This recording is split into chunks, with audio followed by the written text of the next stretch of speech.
Arv Mittoo, everybody. Now Arv used to have a lot of dreadlocks, just like Lennox Lewis. They've both gone bald, suddenly. As Marvin Hagler said, who's that guy over there with the Marvin Hagler haircut? That still makes me laugh, I don't know why. It did, yeah. No, because you've been waving at me and talking to me, and he was sitting there and he leant over. I think he called me something like Richard. That night Marvin Hagler called me about 10 different names, but it's Marvin Hagler, fuck it, whatever. But he just, every time I spoke to him, he's, thanks John, hey, thanks buddy, hey, thanks Tony. He never said Steve once. He didn't, I was not popular at all. Sorry Marv, I know you can't be invisible, but about 14 years ago I did the first ever tour with Mike Tyson. He just finished boxing and he came over with some real reprobates, really unpleasant people, but the people putting him on were paying him a fortune. The first gig we did was in Derby. I think it was at the Pennine Hotel, and there was a lot of concern before about how good it was going to be. Well, I was doing the interviewing, so I reassured people it's going to be fucking fantastic. Up to the bottom of this Mike Tyson character, I'll pull out the best stuff. We'll get the story on this, the inside track on this.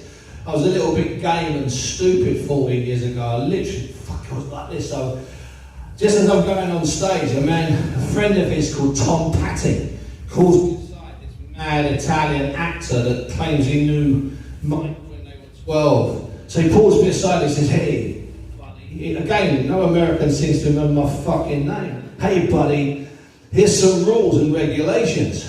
So I say, fantastic. He says, you can't ask him, this is no word of a lie, you can't ask him about the boxing. I said, it's fucking Mike Tyson, what do you mean I can't ask him about the boxing? He said, well, you can't ask him about the boxing, you can't ask him about the rape. I said, well, I wasn't going to ask him about the rape. He said, you can't ask him about his private life. I said, well, what can I ask him about? He said, you can ask him about Wayne Rooney and pigeons. And it's a true story. I get people come up to me even now and say, I was in Derby that night when you did 8 fucking minutes and I paid 150 quid, and you asked him 5 questions about a Birmingham roller and a Birmingham tumbler. But that's all I could ask him about, Wayne Rooney. It's actually a true story. There we go. Yeah, that was Mike Tyson. He got better after that, because you could ask him then about historical boxers. But you couldn't ask him, would he like to fight a historical boxer? So you could just look at him and say, Mike, what about Muhammad Ali? And he'd go like that, and then he'd talk for 10 minutes about Ali, but he still didn't answer the 5 or 6 gigs we did, big gigs, 1,200 people at Old Trafford. He still didn't ask a single question about boxing. How fucking mad is that? Not one question. Anyway, here's a man that will not talk about Birmingham rollers or Birmingham tumblers or Wayne Rooney. He won't talk about anything but boxing. Arv Mittoo. Arv, 100 fights, Arv. When did you decide that it would be 100 and not 60 or 70 or 80? Well, to be quite honest, Steve, it wasn't never about being 60 or 70, because when I went into this, when I turned professional, I actually thought I'd be able to win like an area title or something. My intention wasn't to be a journeyman. My intention was to try and win, and maybe fight for a million title, an area title, but not to be a journeyman. And then, when I realised that wasn't going to happen. When did you realise you were a journeyman? How many fights had you lost? When it got to about 16, I realised, ouch, I'm not going to win. I'm the opponent. I didn't realise. You weren't getting bashed up. You're just losing on points. I was losing on points. And then when I went to Nobby Knobs, this is. Nobby Knobs, yeah. And I realised people like the likes of Peter Buckley, Brian Coleman, Paul Wesley, and they're always Spencer. Darrow Spencer, and people like the likes of them. They had a lot of fights already, but they was already in that mode, and they always said to me, it's hard to win fights. So they tried to convince me to get into the journeyman mode sort of thing. Yeah. So instead of trying to win all the time, I sort of got into the stage of what they got into by defending, do a bit of work and have a walk around rather than going in there and fight for all the 6-3s or... And fight next week. And fight next week. Yeah. Yeah. Arv had 100 fights. He fought 57 unbeaten men, which is more unbeaten men than Joe Calzaghe, David Haye, Ricky Hatton, Anthony Joshua, and dozens of others have fought combined. Arv fought 57 of them, beat a few of them as well. That pissed them off, I can assure you. I didn't even know that, Steve. Yeah, that's why I'm here, son. That's why I'm here. I've got to ask you simple questions here. These are the questions that these guys would like to ask. Who was the best guy you fought in your 100 fights? And then who was the worst? Tell the truth. Who was the worst guy you fought?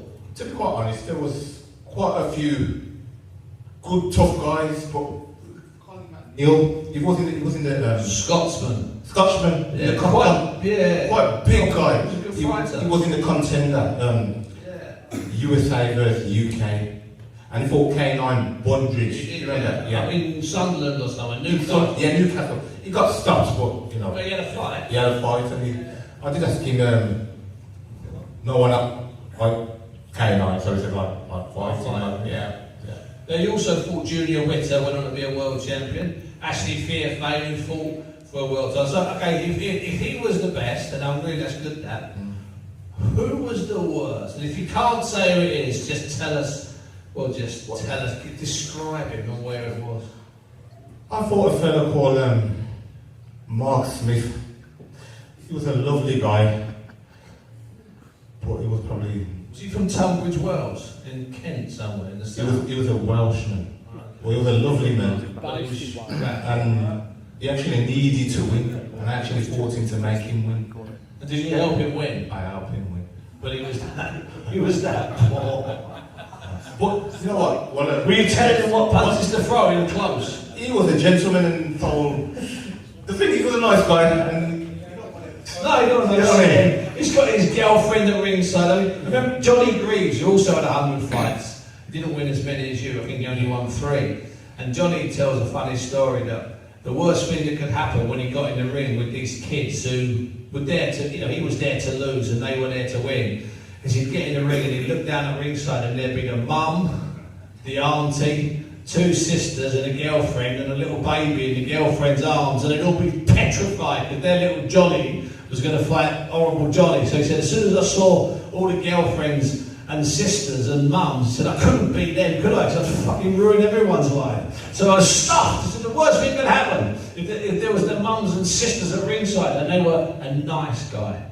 Arv, what's your favourite venue and your least favourite venue? When have you actually walked out to the ring and gone, fucking hell, I like this, yeah. I was on Audley Harrison, and I quite like that venue, but I can't remember where it was. Wembley, maybe? Wembley, I think. Yeah. Audley Harrison. Who did he box? Ashley Fearfane. It was an Ashley Fearfane fight, so it might have been Wembley, yeah. Wembley, yeah. He lost. The undercard, you know. Yeah, that's fine. Yeah. But I give him a pretty good fight. Listen, I don't know. You weren't one of those guys that fell on the floor, jumped on the floor, No. didn't try. So where was the worst place you ever... Because let me just run through some of these. Maybe we'll have a show of hands, right? Okay, I love this place. The Butter Market nightclub in Shrewsbury, right? And Arv was competing with the downstairs, they had to grab a granny night. Winter Gardens, Cleethorpes, right? The Elephant and Castle Leisure Centre, they should be nicked for fucking unfair trading. And the Tara Leisure Centre Shore, which is at Carsey, if anyone's ever been to Shore. So which one of those? Is it the Butter Market nightclub, the Winter Garden, the Elephant and Castle Shite Centre, or the Tara Shite Centre in Shore? Or is it none of those? Go on, tell us, Arv. I was actually talking to Paul about this, and do you know, when I actually fought at Bethnal Green, do you believe? Yeah, shithole you'll call, full of those cockernecks. I feel so intimidated when I go there. I don't know why. Yeah, but there more than anywhere, and I was there quite regularly as well. You were as well, yeah. Oh, that's interesting. Yeah, for some reason I always thought a bit And you'd always hear someone saying something bad to you while you were fighting, you know. Yeah, Something not very Not nice. bad in just normal bad or bad in racist bad. It's quite funny though. Because Arv also, one of the things he says in his letter to the sports editor is that I'm going to go after 100 fights because how many black British centurions are there? John, is Arv still the only black British centurion? Actually, Cats. no, Delroy. Mr. Burnett done it by going to America, didn't he? Oh yeah. Yeah, but he found he didn't have a licence here, and we're strictless for rules at the club because he found a scan. Yeah. So I'm disqualified.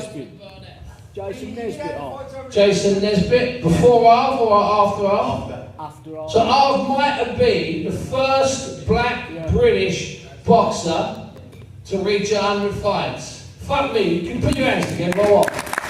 Jesus Christ, man, that's brilliant. That's going somewhere, that really is. Now, the one thing, I was reading through all these fighters, I'm looking at all these men, and they're good names. There's about a dozen guys that fought for or won Commonwealth, British, European or world title, maybe even 20. You know, there's 20 contenders in there. I was looking at that. Yeah, no, there's some really good, and they're good names. You can call them Mittoo, talking about, these are good trained fighters. But were you ever offered anything against a bigger name, and for whatever reason it didn't happen? Actually, and he knows about it. He told Ricky Hatton he was meant to fight at some stage, but for some, he fell through. I'm not too sure why, but we were meant to fight. And I have seen Ricky in the last few years, and he knew about it because we was going on about it. He said, "Oh, we were meant to fight at some stage in our career, but for one reason or the other, it never happened." So, Do you think that maybe they thought they could win, but they might not be able to stop you and drop you and bash you up? Because that was Ricky's thing. He wanted to stop, bash and hurt people. the case, because if it was someone who was like a top name, I'd really try and make sure I'm not going to get stopped. You know. Really? So Yeah, if I thought someone decent, you try your best against him. You don't want to get stopped. I'm not going to give up against someone who's supposed to be good or perform better. Yeah. Would have tried better to defend myself and fight back rather than. And what about, of all the defeats of, how many of them, if you were fighting in this club in front of 600 people, how many of them, how many times would you have got the decision if it was fair? Well, Tell the truth. but Roughly. half of them would have been fair. Not, at the time, there wasn't people like Peggy. If Peggy was around, I would have done better as a professional. But there weren't people like him around back then who would look after you. You know, there wasn't Nobby, and he was just an opponent, you see. Yeah. So I got into that opponent mode sort of So thing. you didn't respect it. If you're fighting a debutant Yeah. and it's on his show and you know you're not going to win. And in the end, I didn't realise that at first. I thought by winning on points, I'm going to get the decision. I realised in the end that halfway through my career, I was just an opponent. I weren't there to win. You know, Did that ever get to you, Arv? of course it is, because I didn't know. I pissed you off coming back in the car. I went professional myself. I didn't look into it and think, what's the best thing for me to do and for the best person to go with. But at the time, anyway, people like John, Peg and Errol, they weren't around then when I went professional. It was only Nobby and Pat Carrier. Then we did the only two guys. And then someone said to me, if you go with Pat, you make money. You won't make money, you win a lot of fights. Okay. But if you go with Nobby, you get hard fights, but you'll make more money. So I went with Nobby. Peggy, have your hand up, son. 9 steps from Ali. 9 steps from Ali. Yeah. Arv is 9 steps from Ali. What route are you going to take? You're going to go down the Junior Witter. Zab Judah, Yeah, Mayweather, yeah, Oscar De La Hoya, yeah, Bernard Hopkins, yeah, James Toney, yeah. Holyfield, Yeah. Foreman. Oh, isn't there? It's not a shortcut there. Isn't there a once you go to Hopkins, can't you go Jones, Ruiz, different Ruiz than the fat fucker that's fighting Joshua? That's 10 steps to get there. Is that right? Yeah. Going through. I didn't do it today. Yeah. It's a thing we do. So if you've had a professional contest Or in Scott's case, Scott as an amateur, fought as an amateur, but he fought someone who fought as a pro. And I think we've got Scott to Ali and Joe Louis in 7, 8, 9 and 10. Where can you get to, Peggy? How many to Ali? 7. Fucking, he was so lucky he retired, man. You know what? A few more inches.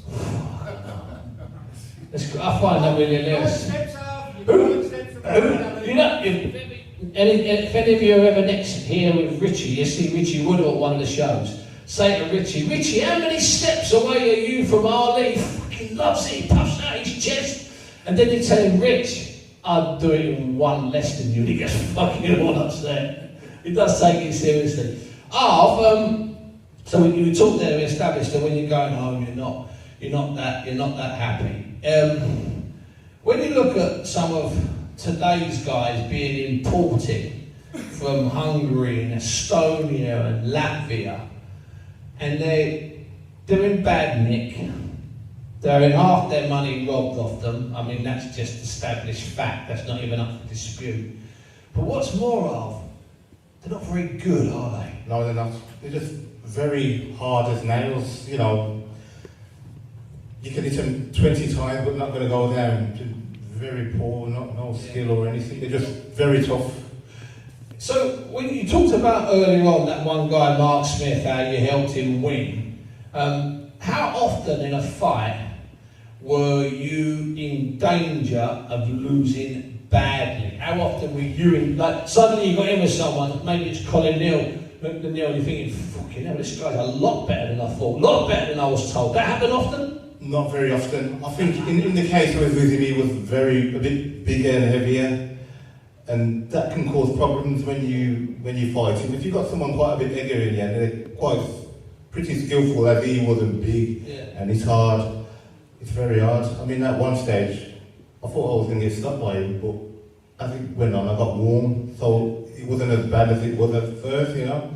Now, we established that Ricky Hatton didn't want to fight you for whatever reason. I think it's because he probably wasn't convinced he could stop you, and that's what he had to do at the time. But have you ever said, I mean, I don't know how Lobby used to do it, where we used to say, you're fighting this guy, you're getting X.